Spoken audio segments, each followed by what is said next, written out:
welcome to the Convex Conversation with me, broadcaster Helen Fospero. We featured tech journalist Lara Lewington in 2021, at the time a familiar face on the BBC, presenting flagship programmes like Click. Since then, Lara has been on an incredible journey all over the world, making documentaries for iconic shows like Panorama, focusing on digital advances in health and longevity, and the role of AI. The knowledge she's gleaned at the cutting edge of scientific research, seeing and sometimes experiencing for herself how new innovations are transforming medicine, has resulted in her writing an eye-opening new book, Hacking Humanity. In an early draft to Penguin, she submitted more than 1,500 citations from medical papers and has interviewed leading scientists, doctors and longevity experts from around the globe. Lara's here to discuss how technology and AI can save our health and our lives. And it's not a short answer. Lara, welcome back to the Convex Conversation. Thank you. It's lovely to be here, and hopefully I've got some helpful information today. Tell us, first of all, what prompted you to embark on this fascinating journey and write Hacking Humanity? Well, early 2023, I was talking about AI everywhere, and the conversation was always about fear. No matter what programme I was on, the first question was always, should we be scared? And yes, there's plenty we can worry about: disinformation, bias, the risk of cyber war. But the thing I felt that was completely missing from so many conversations was why we built this thing and the incredible power there is for good. And when it comes to health, that is absolutely enormous. And I started making programs in this area. And whilst I met some of the most incredible people, saw the most unbelievable things being unearthed, and started to see that we're at the beginning of this future where our ability to pull together data on our genetics, our lifestyle, our activity and disease occurrence actually allows us to be able to predict when we're going to get ill, and so much more. And I just felt this was a story that had to be told, the positive side of AI. Your grandma, Amma Betty, always said that without your health, you have nothing. She's right, isn't she? She is. I almost want to cry hearing you say it. I was so close to her, and it was what she always said, and it's so true. Health is our wealth, I think, isn't it? I suppose you have problems in life and then suddenly, God forbid, you get a diagnosis. Everything else falls apart, really, doesn't it? So it's so important that we protect our wellness and our well-being. Absolutely. In a split second, your life can be turned upside down with a diagnosis. And all of us know someone that's happened to, if it's not happened to you yourself. And it really is something we need to protect. And we often don't think about it enough until we have to. And now we are going to think about it a lot more, and we're certainly going to think about it in this conversation. So in broad terms, first of all, Lara, how can technology help save our health and indeed our lives? I actually think we're at the start of a journey that includes so many different technologies that are going to become increasingly useful. So there's this idea about how we will be able to better predict who is at risk of disease, which allows you to be able to screen better, find disease earlier when it is going to strike, or potentially before any symptoms emerge. But there's also so much else that's going on. I mean, when we talk about AI in healthcare, what does that actually mean? AI is a lot of different things. So AI can be an extra pair of eyes on a scan looking for tumours. AI can be a scribe for a doctor taking notes for them to allow them to do the more human bit of interaction. Or AI could be used to analyse tiny micro movements in someone's face to be able to quantify depression in a way that no human could ever see.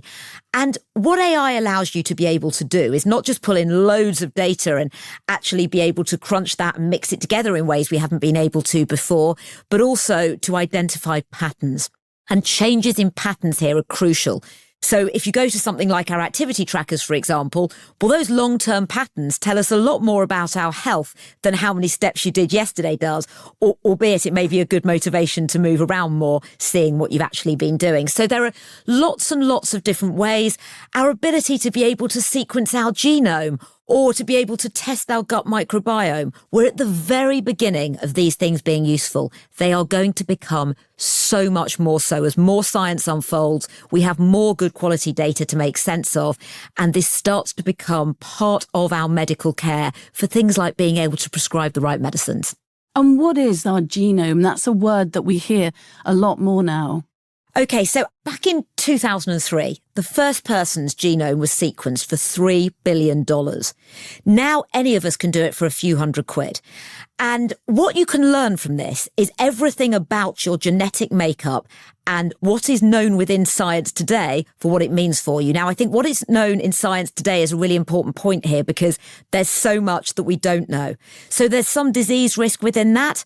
There are plenty of other things like your eye colour. There's lots of things that will show up in it, but right now we only understand a small fraction of it. So as time passes, science will teach us more, so there'll be more findings that can be unearthed that become useful to us. And have you had your genome looked at? Yes, so I've had mine sequenced by 2 different companies, and Genomics England is right now doing quite a few studies, and in 10 years' time, it's part of the UK government's health plan to sequence the genome of everyone at birth. And so what we have to look at here is what is useful and what is actionable. So it's not just what's understood, but what can we actually do something about? Because what you don't want to do is end up with really shocking results that you feel you can't do anything about. Now, I was told that I had a 47% chance of a heart attack, but because I'm used to receiving this sort of information, I understand the confidence rating in that, and I also understand the fact that it doesn't mean I'm at a 47% chance of having a heart attack right now. It's a lifelong risk. There are also lifestyle factors. There's so much else that comes into it. And when I've done experiments like this, and I've done plenty of them, I'm often told things that are not particularly positive. Sometimes I am told positive things, but they do vary. Like, apparently, my disease risk is that of someone much older than me. But I know that there are other factors within this of things that I can action and are changeable, and I'm not panicked about it. But for a lot of people, it wouldn't feel comfortable to get this information. So if you look at what Genomics England is doing right now in their newborn study, for example, they are sequencing the genome of babies at birth who are at high risk of rare disease. Rare diseases are actually quite common because there are a lot of rare diseases. And with some of these children could, for example, lose sight as young children if these diseases weren't treated early. So there's an actionable result that can be carried out there. And that's why they are deliberately testing within these populations where they think there is a high risk of finding something. Because what there's no point in doing is all of us sequencing our genome but not knowing what to do with that data, potentially being terrified by it.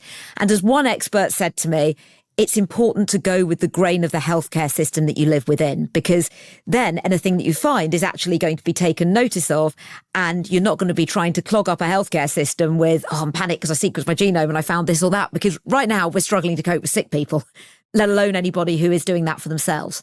I think that's one of the things that sets your book apart, is that when you go and talk to these experts and you talk to scientists all over the place, you're always game to throw yourself into something. So you're not afraid to have your genome tested, or you're not afraid to go on a treadmill and have some fairly advanced testing. I can really see the scientist shining through in you, Lara. It's important to you, isn't it, that you get your hands dirty? Well, yes, absolutely. And look, I've got to be honest here, there's an element of when you're making telly, you've got to actually do stuff. You've got to have something to look at because all labs look the same. But I also do think that from throwing yourself into it, something like having your genome sequenced, I now know how it feels to get those results and be told those things. I also spent ages going through the results and seeing, well, there's a high confidence rating in this, a low confidence rating in this, which means that the science isn't quite there yet on what it means. And understanding the whole process is often important to come away with a true impression of what it's like to do. And microbiome, for instance, this is something which is considered likely to become very important in personalised medicine, in how we're absorbing medicine, how much we're taking in the future.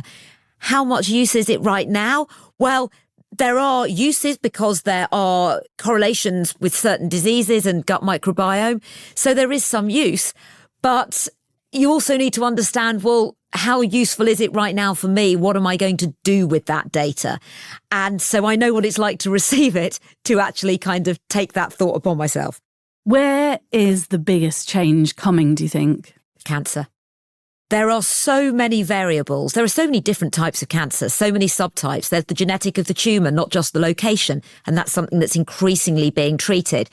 There are also many reasons why people get cancer at different ages. There are many causes. There are genetic risks. There are lifestyle factors.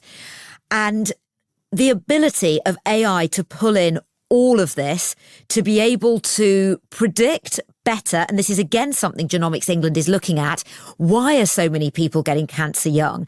And not just looking at someone's risk of getting the disease, but when. Because if someone's going to get it in their 30s or 40s, you need to be screening at that point, not just thinking this person is genetically likely, so we'll start them on a screening program 5 years earlier than the rest of the population. And so you've got all of this going on for finding cancers earlier. There's the liquid biopsy blood tests, and all of this is going to get better and better as the algorithms get better, as the data gets better. And we're going to find less intrusive ways of finding cancer sooner. This model of doing the more frictionless testing, and then if something shows up as not being right, you then do the next level of testing. So before people get to the point of scan. And look, of course, some of this exists already. You've got the postal kits for colon cancer, but the adherence rates to this are really low. So part of it is also messaging to get people to understand the importance of doing them and doing them enough. So this future of preventative healthcare does require some participation from people and from everybody, from those most at risk who might be the least likely to take part in this sort of screening. But also with cancer, diagnosing early means that you are more likely to have successful treatment, kind of treatment as well, but the personalisation of treatment to come in the future. And there's so much happening in this space, treating cancer in a more targeted way for someone's specific tumour, causing less harm to the rest of them. And we know how harsh cancer treatment can be. And one of the big issues right now is this gap between health span and lifespan. And cancer treatment can really affect people long term. So anything that can be bettered within that as well. And this is where we see enormous power with AI, with drug discovery, with technology, with so much of what's going on. So should we all be thinking about getting tested? And are tests like that available to everybody? Are some of them available on the NHS? This is a really, really important question that I have asked every single person I have interviewed everywhere. And a lot of those people have been in the US, where you've got a completely different healthcare system. But this is what's absolutely crucial, because even within the NHS, where we see a huge number of trials of these technologies, and they work, they prove their worth, they work, but they don't continue. They don't get rollouts throughout the UK. There are many trials doing great things that are shown to be successful, but the NHS can't take on all of them. So I think what we're starting to see is the uptake of some technologies in some places. And we've just got to look to a future where this is broadened out more, so it becomes available to more people. There's no doubt that many of these technologies, especially in the longer term, with something like Grail or TrueCheck, the blood tests, they're still very expensive, even though there is a study in the NHS of it's about 200 or 250,000 people. They will become cheaper, and longer term, more and more things will be picked up. But just because they save money and are obviously kinder doesn't mean it's that easy to embrace them, because preventative health is a different pot of money to making people better. And something that many experts talk about from a UK perspective is this idea of actually setting up something which is almost separate to the NHS, that the NHS is the sick care, if you like, and preventative medicine actually comes from a different place, but is made available to everyone. And the government 10-year plan includes prescribing wearables. This is for people who are leaving hospital after acute treatment, for prevention, or for managing chronic conditions. So these aren't just something that are exclusively available. They're not anyway. The wearables market is absolutely massive, and the prices start from a tenner. So it's not like they're unobtainable. But it's also pushing these ideas to the people that need them the most, the people who are probably worrying about plenty of other things before they're worrying about their own health. And one of the ideas being worked on is bringing something like biological aging tests, which once they get better could prove more useful, at supermarket level. So being subsidised, a bit like a lateral flow test, that with these, maybe you would pay a few pounds with your shopping at the checkout of a supermarket. Then once you have submitted the test, you would get a voucher back off your shopping for those few pounds. So they would end up costing nothing, but you would have paid that to encourage the adherence to doing it. And these would be pushed in some of the areas where it is needed the most, because they would then provide you with feedback of what's going well and what isn't going well in terms of your body's aging, with some tips of what to do. And if you did this annually, you might be able to assess what your progress is. So the possibility here is to really democratise healthcare and give people the empowerment to do what they can for themselves. But obviously it's not that easy. There are a lot of challenges to getting there. And what I've really tried to do in the book is talk about this as technology and progress for everyone. I'm not interested in people in Silicon Valley who want to push biohacking to its limits. Yeah, sure, it's great entertainment. It's a bit of fun. And I actually do mention Bryan Johnson in the book because it's kind of interesting. But that's not what really excites me here. That's not what the future of health is. There's something really powerful going on. And that's the thing we need to look at. We will talk about Bryan Johnson in a few minutes because you're right, he made great documentary fodder and it's great to look at the extremes and what's going on, but it's music to my ears to hear you talk about something available in the supermarket and something available to everybody. I've been lucky, I've been on a few retreats, I've had a few bone scans and all sorts of bits and pieces, but I felt very privileged to have those, and I think we need healthcare for everybody and to be available at every level. And the other thing that's music to my ears is hearing you talk about prevention, because the NHS is overwhelmed. It does an incredible job, but it is putting a sticking plaster over symptoms. And it's good to hear that there will be investment in prevention, because then hopefully that will ease the burden on the NHS. Yeah, there's often this phrase turning sick care to healthcare, but whether it's a matter of transforming an overall healthcare system or introducing something different, but is obviously funded in the same way and they work together, we have a massive problem right now. And I think everyone knows this, but the data is really shocking. Health span versus lifespan. So health span is the number of years of your life spent in good health. And in the UK, well, in England specifically, women are spending nearly a quarter of their lives in what is considered poor health. For men, that's a fifth. We are in a high-income country with a national health service, and that is considered normal. We don't want to be spending decades in decline. It's not good for us. It's not good for the country as a whole. It's not good for our economy. The difference that can be made by staying healthy longer is so absolutely huge. And I'm not advocating for people to live to some wild old age. I just think we want to live better for longer. We want to be able to feel as close to 40 as we can at 80. And is there a plan then? Is that on the cards to try and sort that gap out, if you like, between lifespan and health span? Wes Streeting has talked about this a lot, and actually, whilst I was in the process of writing the book, this kept on being a news story everywhere, and I felt this deep frustration that I'm sitting at home with all of this information. I kept hearing breaking news that was already in my book. I'm thinking, this isn't breaking news, I've already written about this. Maybe he's read your book. It wasn't even necessarily what he was saying. It was often revelations that were coming out of universities, and I think sometimes something gets published in Nature or similar publications, and that's where it hits the headlines.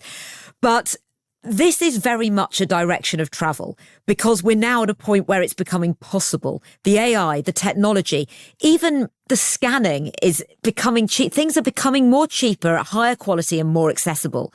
So whilst there are some things, like there was a lady called Leanne Williams I filmed with at Stanford University who had identified that you could see depression in the brain. And she'd done this incredible research, but you needed an fMRI scan of the brain of the patient. Now, this isn't readily available for everybody. But what she did say to me was that people who suffer from long-term migraines are given fMRI scans, and actually there's more people suffering from depression than there are migraines. So it's not outrageous to imagine they get these scans. And what is also happening at the same time is I spoke to someone else who runs a dementia prevention clinic in the US, and he was talking about the cheaper MRI scanners that he's now been using in his clinic. The resolution may be slightly lower, but you can still see a lot in it. And why they're cheaper isn't just the machine itself, but it's the whole infrastructure that isn't needed there. And this is just an example of where we are going with the technology getting better and less expensive, and the algorithms getting better, because you don't need to see quite as much, because the algorithms can make that jump from parts of the data to gather meanings from that data without seeing as much. So this may not be the case for seeing depression on the brain, but there are lots of other areas, like the difference between wearing a continuous glucose monitor in your arm and a watch that is tracking your other vital signs and reaching conclusions about your blood pressure. And I've done an experiment with this, and I've seen those peaks are the same. They're not quite as dramatic, but it can work it out. So this is where the algorithms are starting to fill in the gap and actually become a far less expensive way of reaching conclusions. Talking about depression, you had, I'm going to call it a gadget, that's probably not the right term, but even at your book launch, you had a gadget that people could try that scanned your face, didn't it? And could look for signs of depression. Tell me a bit about that. Yeah, well, this was something that I mentioned in passing earlier, which was being able to look at someone's face and see micro movements beneath the skin and also in the gaze patterns that can represent depression.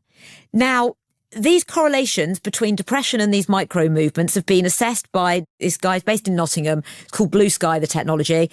And from doing this, they are able to effectively see depression in a way that no human ever could and quantify it.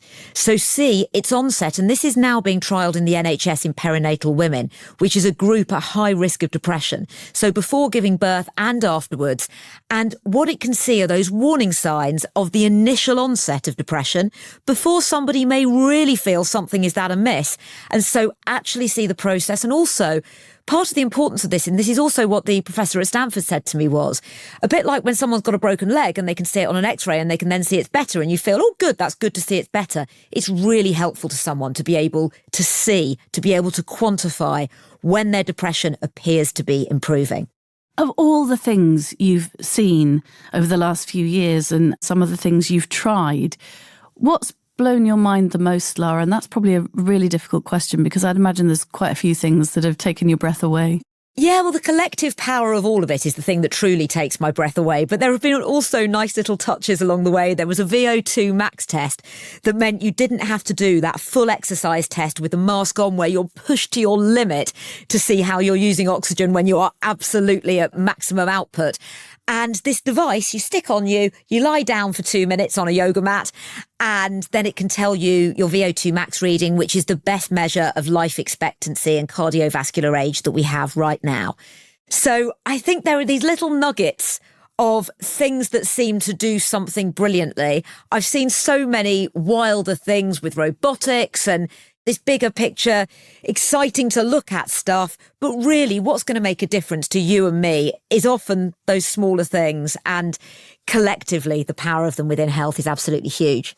It's so exciting. You've teased us with a couple of characters already from the book because you mentioned somebody who lived for a very, very long time. And you were probably thinking, I'm guessing, of 103-year-old Mildred who lives in one of the world's blue zones. And actually, you met her. Tell me about going to the blue zone. Remind us what a blue zone is and what Mildred was like. Absolutely. Well, sadly, Mildred passed away a couple of months ago, actually. But let me tell you all about her. So blue zones are these places on Earth where people are living longer than average life expectancies. And the one I visited was Loma Linda in California. For the people who live there, they're Seventh-day Adventists, and for them, it's a duty of religiosity to look after their bodies. So sleeping well, eating well, getting exercise, it's cultural. They feel that they owe this in exchange for the fact that they have healthy bodies. They must do this. And it's an amazing, welcoming community. And I had the most fantastic trip there. This wonderful lady called Marika invited me round for breakfast with her and her husband. She made this beautiful spread of healthy, fresh foods.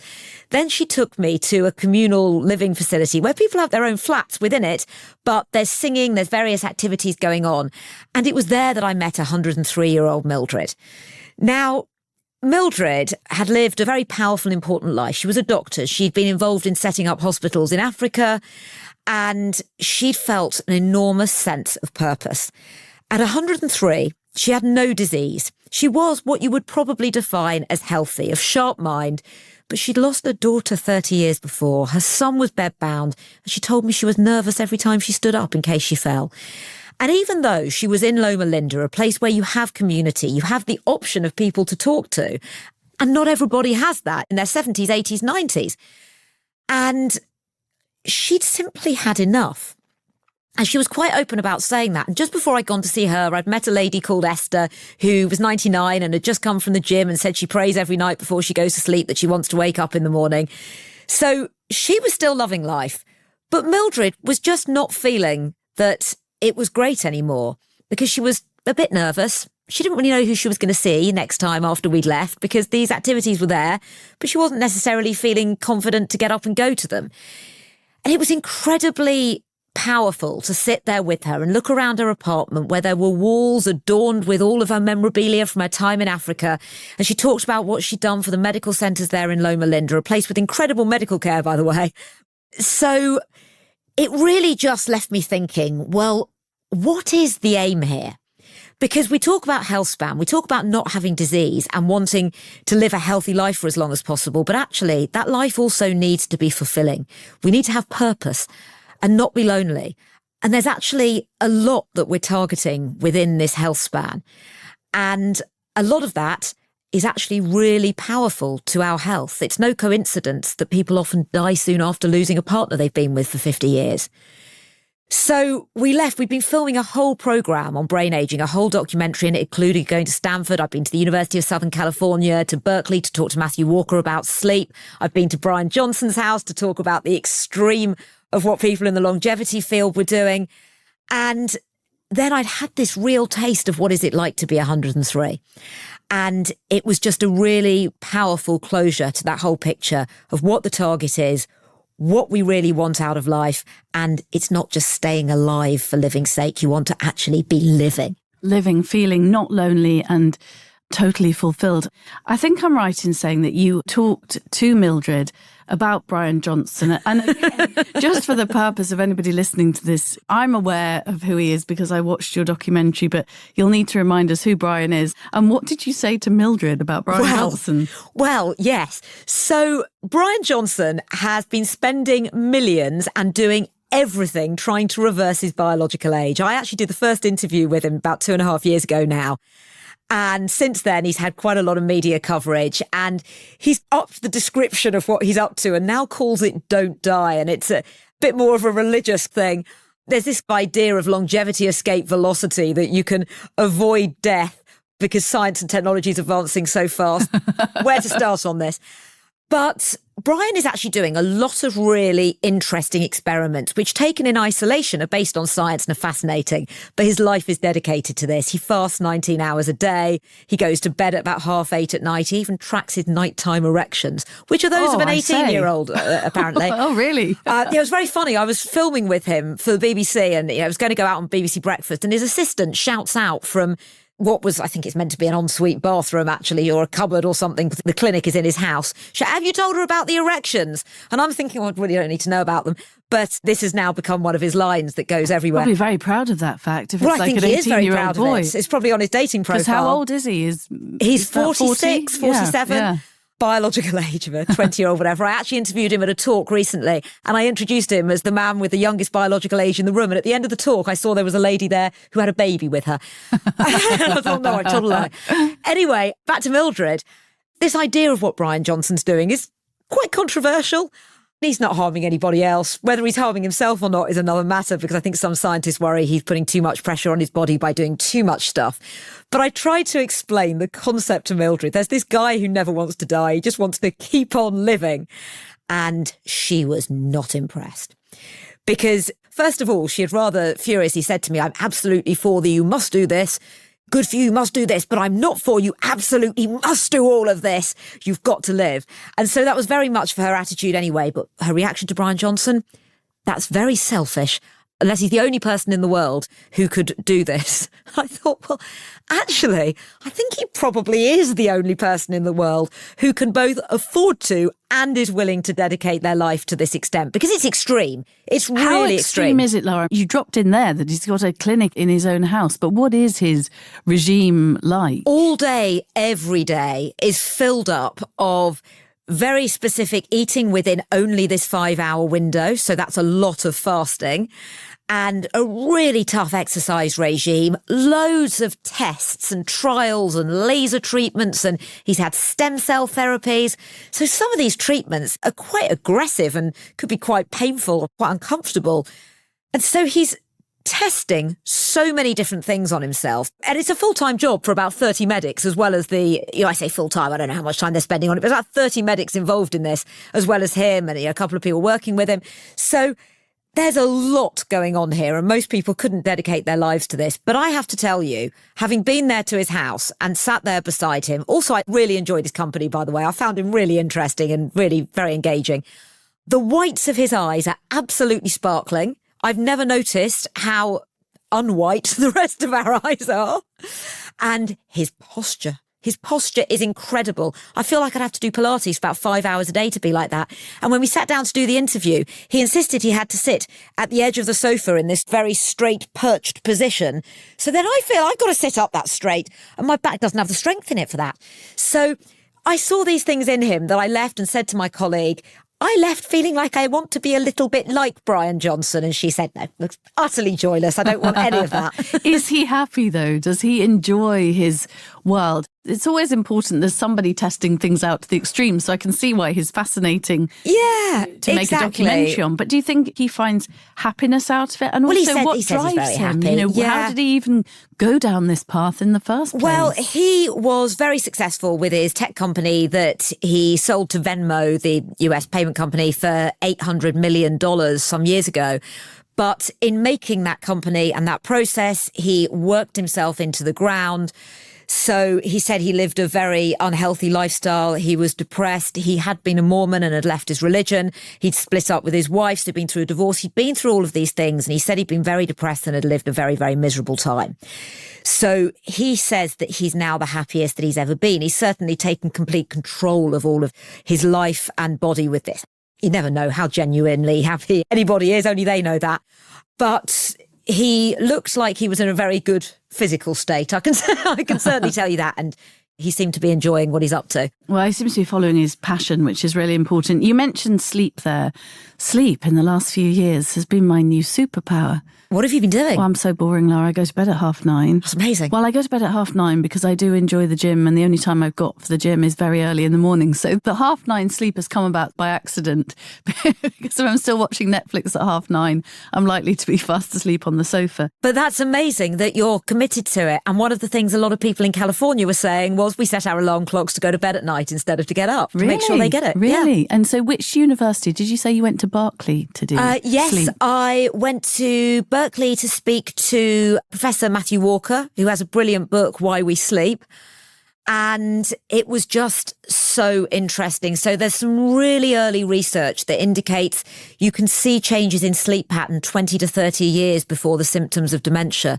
So potentially through tracking sleep, you might in the future be able to see the potential onset very early. And if you could, and preventative drugs get better and safer, then you could reach a point where this is one really vital tool to be able to identify dementia earlier, to do something about it. So he sees sleep being used as not just something to better our health by doing it better, but also as a diagnostic. That's really interesting, isn't it? Because I see sleep as, I suppose I've learned that that's the time when your body repairs itself and is restorative, but I hadn't thought about things you could spot through sleep. I think we share a guest too, Lara. We interviewed for the podcast Professor Russell Foster from Oxford University, who specialised in sleep, as you'll know, for, about 40 years. And he was telling me that when I have my morning coffee out in the sunshine or the early morning light, it's actually, he calls it a photon shower. Yeah. And I'm resetting my circadian rhythm thinking of sleep. He's a fascinating man too, isn't he? He really is. And he is a professor of circadian neuroscience, which is very specific to the impact of light and the times of day we do things. I saw him speak at a Wired Health event years ago, and the thing that really stuck with me, and this is what I find from all of these conversations and talks and everything, there's always something that sticks with you. And the thing he said was, teenagers aren't just lazy, they need to sleep in. I actually followed up with him after that, and I did a whole test of some sleep gadgets just so I could interview him for Click, because I loved this idea of how we all need to sleep at different times. It's also quite personal, but at different ages, different points of our lives, we need to sleep at different times for different amounts. And I just thought this was absolutely fascinating, because we're almost made to feel a little bit guilty about needing a lot of sleep. It's not something that you really want to boast about, like I really need my 8 hours. You're more likely to be saying, oh, I'm fine on sleeping just 5 hours. And as he said to me, very few people are actually genuinely okay on that little sleep. Yet so many of us, especially really successful people who want to cram so much into the day and want to be up for the gym early, really want to be able to survive on that much sleep. But the fact is, it's really compromising your health and your mind and your functionality. I feel much better for it. And actually, as you know, we have two, well, at the time they were teenagers, and they were very delighted to hear that he said that having lots of sleep it's reassuring, midday isn't it? lions was absolutely fine. You touched slightly on the fact that a lot of people have fear of AI, but it's also been around and present, as you discovered, for, well, decades, hasn't it? Especially in the health world. Yeah, look, AI is nothing new. And I think this has been one of the strange outcomes of ChatGPT. I've been talking about AI for the best part of 2 decades, and it's been around a lot longer than that.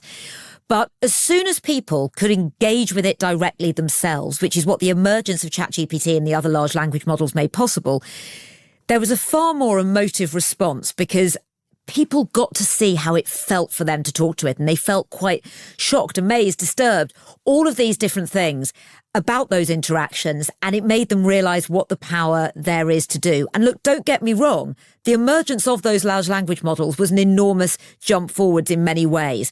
But actually, some of the really groundbreaking and important ways that AI is used and is actually carries great risk as well within society have been around for a long time.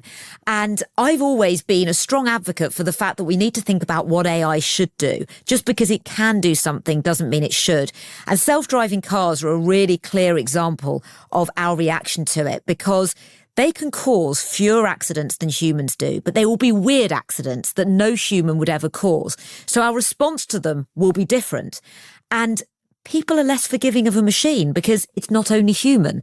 There's no, that person's got to live with what they did for the rest of their lives. So the challenges that we have with AI are that, first of all, we seem to set the bar higher for machines, and machines don't have empathy, feeling, human experience. So there is a lot that is very different in how we feel about how we interact with it. And look, there's plenty. I could spend the entire day and beyond talking about the risks of AI and the dangers. There are plenty out there in various different forms. But when we come to what it means here in healthcare, we're not talking about putting something into a large language model and it being a bit risky what it might come back with, because what if it hallucinates? We're talking about systems within a strictly regulated world that have been really stress tested and are used for specific purposes. And there have been examples within healthcare of people using the wrong platforms. So going and using a large language model for something confidential, which you shouldn't be doing because there's no privacy built in. It's sending back to train the model anything you're putting in. And mental health chatbots say there are some that are built with safety in mind and are built for purpose, unlike these models that are built for anything. And they're very engaging and people will choose to use them for other things. But it's also important to differentiate that a lot of the, oh, I'm scared of AI actually doesn't apply to the stuff that it's doing within cancer, the stuff that's doing within a lot of this. Those fears are within separate departments.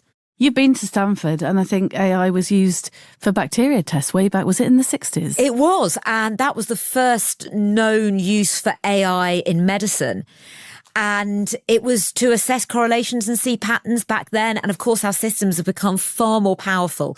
The amount of data that can be built in and the development of the algorithms are completely different. Processing power has taken enormous leaps forward. So there's been incredible progress in that time. But the concept of AI, likewise, the concept of data in medicine, you can take this back to ancient Greece. We've always used data in whatever way it has been possible. And it's just now we have this incredible power in data and AI to do things with those numbers, with those figures and those findings like never before. And you know, times have changed. When I watch ITV sometimes and you pop up on the Lorraine programme under the title AI Agony Aunt. I know. Who'd have thought? Who'd have thought that mainstream television would get to a point where you where you had any sort of AI expert, let alone an AI agony aunt? Even this week, I've been on a couple of mainstream telly programmes. I did Sunday Brunch on Channel 4 at the weekend. And you sit there in a studio with Craig David was on talking about his music. And I'm sitting there thinking, I'm about to talk about AI. And I've been doing this for many years on a technology program, and I've been writing about it, and I've been talking at events, and I've been doing all of these things, but it was often within a context of what quite techie people were interested in. And so it's an absolute delight to me that the conversation has now gone mainstream. And I think it's really important to be able to explain it to people in a way that it makes sense to them. They understand what it means for them, and they understand yes, there are these elements that can instill fear in you, and that's justified. And let's talk about that. We need to talk about that too. But actually, where it has enormous power, it's a different conversation that needs to be had. And it can be incredibly distracting to go off into the fear when there is incredible promise for the environment, albeit people also talk about the risks for the environment, in education, in healthcare. And the future is going to be utterly transformed. And the way we feel about AI will change as well. So that leads me nicely on to wearables. Now, I spend a lot of time, as you know, Lara, I exercise, I hydrate, I care about eating good food, and I try and do all the right things. But I don't have a wearable. I'm paralysed with fear by the number of wearables that exist on the market. I think I've buried my head in a hole about, I don't think I need to know how many hours I'm sleeping. I know I sleep well, etc. What's your thinking on wearables, and do you have a wearable? Okay, look, I think what you have just described probably represents the fact that you are a person who shouldn't really bother with a wearable. But let me actually go into the importance of them first to get to why you shouldn't. So the power in wearables is in the long-term patterns of your data. So when things seem amiss, when you're not feeling yourself or something changes in those patterns, it can be a sign that it's worth getting something investigated further by a doctor. And there have been loads of cases of atrial fibrillation, of even cancer, lupus, things where just changes in patterns have signified, I'm not myself, there's something wrong. They're not medical devices, albeit some of them, like the Apple Watch Series 7, has a medical grade sensor for atrial fibrillation, but they're not for diagnosis. But they're good enough, and they are now. I've done various experiments over the years, but now I would say they're good enough to be able to see meaningful patterns. And those patterns can be really good. They can also motivate people. And I've seen this a lot through the experiments I've done when I've walked around with 5 on and people, why are you wearing 5 devices? When I did this back in the early days of all of these trackers, and they weren't very good then, the data wasn't matching up at all. They've dramatically improved. One of them may have been perfect then, but they certainly weren't all perfect. And people who were already wearing one, this was in the early days, were saying it's changed my life. I've lost 2 stone. I now walk for an hour a day. They were transforming human behaviour, which is actually the real goal here, rather than the specifics of 10,000 steps. And the people who weren't wearing one at that point were saying, well, if they're not accurate, what's the point? The wearables market now is, I think it's worth billions. It's really, really moved into being something absolutely massive. And people have different reasons for that. Many people feel it's about tracking their sleep. And the sleep data can be quite frustrating because there's many reasons we can feel fatigue that are separate to how much sleep you've had. And also, they're not 100% there in particularly tracking the different phases of sleep. But they can keep a pretty decent pattern of what you're doing, albeit you may want to smash your wearable when it tells you you've had a great night's sleep and you feel like you haven't, a bit like when your partner says, well, you seem to sleep fine last night.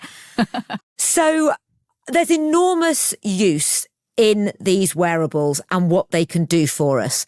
And as we head more into the future and there are more things that we can track, adding continuous glucose monitors or adding that function to our other wearables, it's becoming increasingly useful, and in the prediction of disease, slightly separately to that who is at risk of what when, but in that just seeing patterns change and something could be amiss, particularly for heart conditions, that's going to become increasingly important, albeit I must reinforce they're not medical devices. But for some people, they may just make them feel anxious. You may just worry about the sleep you're not having, the steps you're not getting.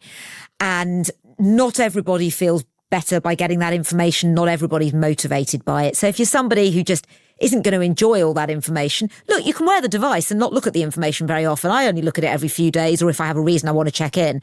I'm not obsessively checking every night how many steps I've been doing. But I think they're not for everyone. And we do learn a lot at population level from those who are wearing them, like the difference in sleep patterns across the world, which is fascinating. We learn a lot from the people who are wearing them, the correlations with disease. And so findings are being unearthed anyway. Some people will get a more personalised version of that experience from that findings by wearing them. Other people will gain something from the population level information, but maybe don't want to look at it themselves. I'm probably a bit of a technophobe as well. I'm worried that I won't be able to sort my app or tech out. Oh, you'd be fine. You got me whatever. otherwise. I've got you. I can ring you and ask you for a coffee or whatever. But also, do they tell you, do some wearables highlight that actually there's been a difference in pattern. Yeah. So you don't have to analyse it yourself. It'll say maybe have a look because your heart rate's been high. Exactly. So you'll be told that your heart rate variability is different to normal, your temperature's up a little, albeit the temperature readings that they take are slightly different to those that you would take. They're about your base temperature. Taking it early in the morning is different to when you're taking your temperature because you've got a fever. So they're very good at small change. They're less good at full temperature readings. But yes, so it will alert you. And sometimes you just feel a bit exhausted one day and you say, I don't know if I'm unwell or tired. And sometimes that bit of information coming in makes you like, okay, I'm going to let myself off my run today. I know I'm not feeling right. Robotics is something that I wanted to touch on. I'll never forget the shot of you walking along with a robot person, really. Yes, I've met many robot people. These humanoid robots seem to stir up quite an emotive response in people, albeit they are not the best form factor for a lot of functions that we would want a robot to do. They don't find it that easy to walk. Robots find a lot of very simple human tasks very difficult. I went to MIT and filmed with some robots who were learning through reinforcement learning. So this is by copying human behaviour. And there was a robot trying to pour some water. There was a robot trying to make a sandwich. No one would want to eat the sandwich that robot had been trying to make. It was all being squashed. The lettuce and the bread being flipped all over the place. It struggled with the basic function. And we talk about losing jobs to AI. For years, people have talked about losing jobs to automation, to robots, and it stirs up this image of humanoids. But actually, most useful, repetitive jobs that are being done by robots are not being done by humanoids. They're being done by a machine that is robotic, that looks slightly less exciting. Or something like that. Exactly. So yes, it's robotic, but it doesn't look like the person walking along with me. You are the only person I know, though, with a robotic pet. I know. And I had been taking this pet everywhere with me. It's called a Mouflin. And it sort of resembles a hamster. It's quite difficult to see the eyes. You've got to brush the fur away. And the idea is that it can provide a little bit of emotional support like a pet might, and it gets to know you, so it adapts to you over the course of weeks. It recognises your voice, so it behaves differently to you than it might do to other people. And you talked about graphs just now and data. There is a graph on how well you are looking after your Mouflin and your Mouflin's mood. So it's been quite an experience living with this and how creature. is your Mouflin doing? Does your Mouflin like living with you? Are you giving it enough attention? I can't believe you've forgotten it today. Well, I think this says it all about my Mouflin. I took it to a friend's house for dinner on Friday night and it got so much attention from the whole family. I've taken it to various places, the hairdressers, it's in my bag, sometimes making the bag move. But I did forget to charge it at one point and it was dead when my daughter got up in the morning. So I'm assuming I lose a lot of Mouflin points for that. And there's been the odd day where I've just thought, oh, do I have to give it attention? Look, it's a good job I don't have a real pet.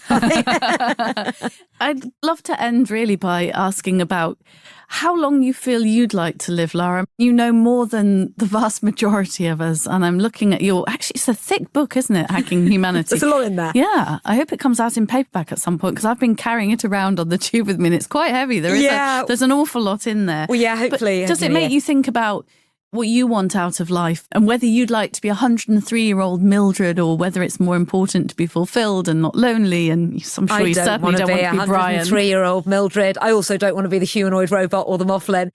But I think I probably would say living to your mid-80s in good health for as long as possible would be a privilege. I agree with you there. Although actually my aim is 100 because my granddad Barker lived to 100 and still had all his marbles and was still absolutely amazing. Do you still get a telegram from royalty if you make it to 100? Yeah, you get a telegram. But interesting, just like you said about some people sort of losing the will. My lovely Nana, who was about 15 years his junior, she only lived 21 more days. Yeah. They'd had 60 years of not being apart. When I get worried about birthdays and the increasing number, I think, it's fine. I've got this many years left because obviously Grandad Barker, born in 1894. Yeah, although it seems a bit dangerous to start counting down. I don't think I've ever No, I do it the opposite way. Direction. I think I do it the opposite way, thinking, no need to worry about getting old because I've got ages left. Yeah. And as you've told us today, all the AI and technology is changing. And also now you've been doing tech and AI for 2 decades, but you've gone down a really deep dive with hacking humanity into health and how it can help. Have you just got a thirst, Lara, for more and more knowledge now you've got your first book out? Yeah, I think just keeping up to date on the story. there's a lot of stuff coming out constantly along these lines, and continuing to read the medical information, continuing to keep across the breakthroughs. I've done it over the past few weeks, a few stories for the BBC that have really been along these lines. One on finding early cases of pancreatic cancer, which is still a massive killer because it's generally found too late. And my father died of it 30 years ago. There's barely been any advancement in that time. So even doing stories like that, there was also a lady who was having her aneurysm treated, so she was undergoing brain surgery, and the visualizations being created for her to see exactly what was being done in her brain. She was wearing a mixed reality headset to see her brain close up, what they do, for her to understand more about what to expect from the recovery, and also for the surgeon to be able to practice, or rehearse is probably a better word for it, on a virtual version of her brain before doing the surgery. So there's so much happening, and I'm still covering these stories. And the book really shows the trajectory. It shows where we're heading. This is a direction of travel. There are amazing things coming. We're experiencing part of it now. There are little bits we can do for ourselves, but healthcare around us is going to shift as well, and we need to understand what that means. Well, congratulations on the book. It's a brilliant read. And I think this fascinating journey is just going to continue for you, Lara, because the change is happening so quickly and all the new developments. I'm lucky we get to chat about this regularly over a coffee, and you allay my fears of supercharged humanoids running the world, and you must bring your mufflin next time. I will do. I promise you can meet mufflin. Thanks so much for having me. You're very, very welcome, and thank you for coming to the studio today. You have been listening to tech and AI journalist, documentary maker and now author Lara Lewington, talking about hacking humanity and what we can all do to try and improve our health. Lara is also AI agony aunt on Lorraine, so you can catch her on ITV. Download and subscribe to our series at convex.podbean.com, or search The Convex Conversation on Spotify, Apple, or wherever you listen to yours. I'll be back next week with another great guest. See you then.